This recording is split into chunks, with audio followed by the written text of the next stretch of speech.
Hello বন্ধুরা, আমি তনুশ্রী চলে এসেছি আবার একটা নতুন রান্নার রেসিপি নিয়ে। আজকে দেখাবো তোমাদেরকে চিংড়ি মাছের মালাইকারি।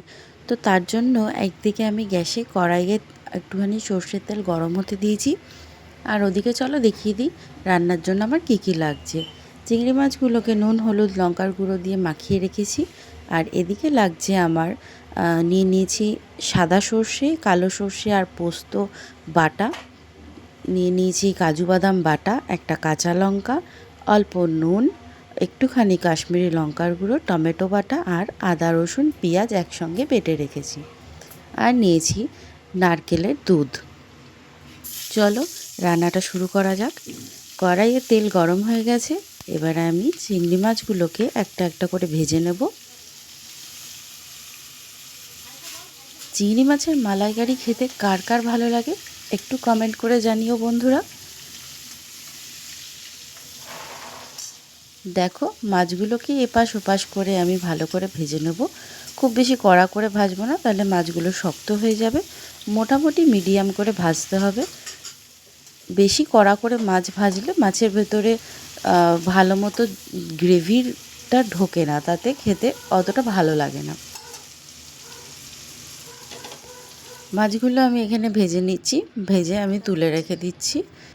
এরপর এই তেলটার মধ্যে আমি একটুখানি গোটা গরম মশলা, এলাচ, লবঙ্গ, দারচিনি আর একটা শুকনো লঙ্কা দিয়ে দেবো। এরপর এটা গরম হয়ে গেলে, গরম মশলার একটা সুন্দর গন্ধ বেরোলে এর মধ্যে দিয়ে দেবো পেঁয়াজ, আদা, রসুনের বাটাটা। এটাকে এবার ভালো করে নেড়ে নেড়ে কষিয়ে নিতে হবে। যেহেতু চিংড়ি মাছ ভাজা হয়েছে তাই তেলটাতে একটুখানি ফেনা ফেনা থাকে, ওটা কোনো অসুবিধা নেই, রান্না করতে করতে কেটে যায়। এটা ভালো করে কষিয়ে নিতে হবে। দেখো মাছগুলো আমি ভেজে রেখে দিয়েছি একটা সাইডে।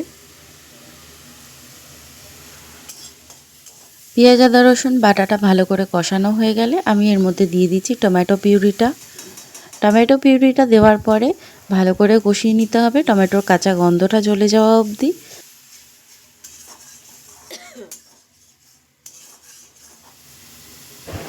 মশলাটা কষানো হয়ে গেলে একটা কাঁচা লঙ্কা ফাটিয়ে দুই ভাগ করে দিয়ে দিলাম। তোমরা ঝাল বেশি খেলে আরও কতগুলো কাঁচা লঙ্কা দিয়ে দিতে পারো, কিন্তু কাঁচা লঙ্কাটা চিড়ে দেবে, তাতে একটু ঝাল হবে। বা তোমরা কাঁচা লঙ্কা বাটাও দিতে পারো। এরপর আমি দিয়ে দিলাম কাজু বাদামের পেস্টটা। কাজু বাদামটা ভালো করে পেস্ট করে এটাকে আমি দিয়ে কষিয়ে নিলাম। এরপর দিয়ে দেব সাদা সর্ষে, কালো সর্ষে আর পোস্ত বাটাটা। এটা দিয়েও কষাতে থাকতে হবে। যে কোনো রান্নার মশলা যত কষাবে তত টেস্ট হয়। আর মশলা থেকে যখন কষাতে কষাতে তেল ছাড়বে তখনই বুঝবে যে রান্নাটা খুব সুন্দর করে মশলাটা কষানো হয়েছে। এরপর ওই মশলা ধোয়া জলটা একটু দিয়ে দিলাম, মশলার বাটিটা ধোয়া জলটা।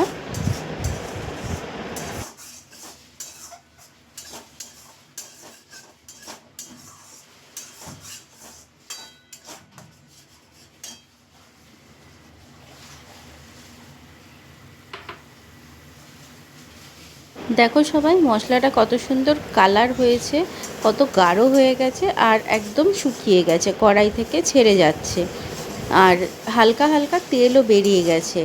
এই পর্যায়ে বোঝা যাবে যে মশলাটা খুব সুন্দর করে কষানো হয়ে গেছে।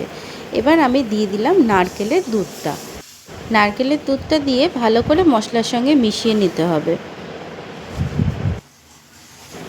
গ্রেভিটা পুরোপুরি গাঢ় হয়ে গেছে। এবার আমি চিংড়ি মাছগুলো, ভেজে রাখা মাছগুলোকে গ্রেভির মধ্যে দিয়ে ভালো করে মিশিয়ে নিতে হবে গ্রেভির সঙ্গে।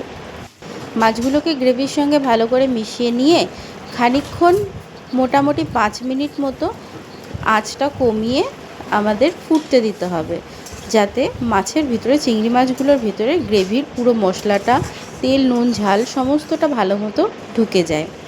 এরপর একটা বড় জায়গায় তুলে নিয়ে তার উপর দিয়ে একটুখানি গরম মশলার গুঁড়ো ছড়িয়ে দিলেই রেডি আমাদের চিংড়ি মাছের মালাইকারি। এরপর গরম গরম ভাতের সঙ্গে সার্ভ করুন চিংড়ি মাছের মালাইকারি। আর কার কার ভালো লাগে এই রেসিপিটা, এই রান্নাটা, তারা কমেন্ট করে জানাবে। আমার রেসিপিগুলো ভালো লাগলে, ভিডিওগুলো ভালো লাগলে লাইক, কমেন্ট, শেয়ার করে দেবে। আর চ্যানেলটাকে সাবস্ক্রাইব করে পাশে থাকবে। Thank you.